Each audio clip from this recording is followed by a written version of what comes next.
নমস্কাৰ আপোনালোক সকলোকে পুনৰবাৰ স্বাগতম জনাইছো মই মুজিদ বন্ধুসকল পলকতে চামক আজি 9টা গুৰুত্বপূৰ্ণ খবৰ প্ৰথমটো খবৰ প্ৰধানমন্ত্ৰী মোদীক আগবঢ়োৱা হল ভূটানৰ সৰ্বোচ্চ অসামৰিক সন্মান order of the Druk Gyalpo শুকুৰবাৰে প্ৰধানমন্ত্ৰী নৰেন্দ্ৰ মোদীক প্ৰদান কৰা হয় ভূটানৰ সৰ্বোচ্চ অসামৰিক সন্মান ভূটানৰ সৰ্বোচ্চ অসামৰিক সন্মান অৰ্ডাৰ অফ দা ড্ৰুক গ্যালপোৰে সন্মানিত কৰা হৈছে প্ৰধানমন্ত্ৰী মোদীক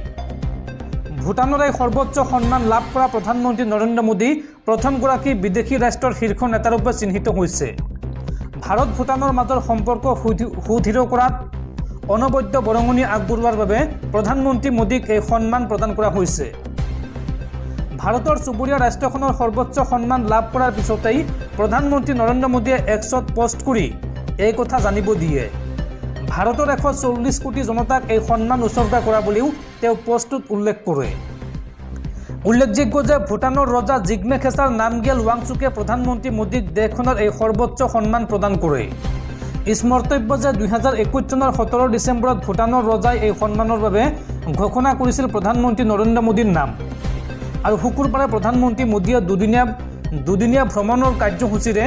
দেশখন ভ্ৰমণৰ সময়ত এই সন্মান অৰ্পণ কৰা হয় পৰৱৰ্তী খবৰ সোণ ক্ৰয় কৰিম বুলি ভাবিছে যদি আপোনালৈ আহিছে দুখবৰ পুনৰ ফুৰাফুৰে বৃদ্ধি পাইছে সোণৰ দাম সোণ ক্ৰয় কৰিম বুলি ভাবিছে যদি আপোনালৈ দুখবৰ বজাৰত পুনৰ ফুৰাফুৰে বৃদ্ধি পাইছে সোণৰ দাম বিয়াৰ বতৰত সোণৰ গহনা বনাবলৈ আহি হতাশ হৈছে বহু গ্ৰাহক বিগত 5 মাহত প্ৰতি 10 গ্ৰাম সোণত বৃদ্ধি পাইছে প্ৰায় 7,000 টকা শুক্ৰবাৰে প্ৰতি 10 গ্ৰাম 22 কেৰেট সোণৰ মূল্য 64,000 টকা হৈছিল আৰু 18 কেৰেট সোণৰ মূল্য প্ৰায় 53,000 টকা বজাৰত সোণৰ দাম বৃদ্ধিত প্ৰভাৱ পৰিছে ব্যৱসায়ী আৰু গ্ৰাহকৰ মাজত আৰু আগন্তুক সময়ত অধিক হাৰত বৃদ্ধি পোৱাৰ সম্ভাৱনা আছে সোণৰ মূল্য আৰু সোণৰ বৰ্ধিত মূল্যৰ প্ৰতি লক্ষ্য ৰাখি গ্ৰাহকৰ বাজেটৰ সুবিধাৰ বাবে ব্যৱসায়ীসকলে লৈছে বিশেষ ব্যৱস্থা ব্যৱসায়ীসকলে লৈছে লাইট ৱেটত হেভি লুকৰ গহনা বনোৱাৰ পদ্ধতি